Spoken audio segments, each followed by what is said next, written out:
Yan guys, may butterfly na ang laki. Nilagyan ko dito ng katog sa baboy ko yung butterfly na nahilo yata. Ayan. Ayan, laki. Ayan, sinaboy niya yung ilaw. Naglagay ako ng katog kasi nilalamok tong baboy ko. Ayan.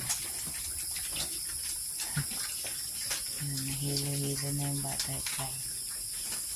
Saan nagpunta?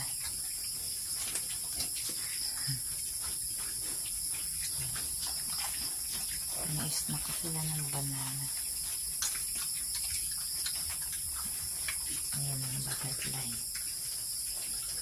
Ano kanya? Nagtatago. Wala na.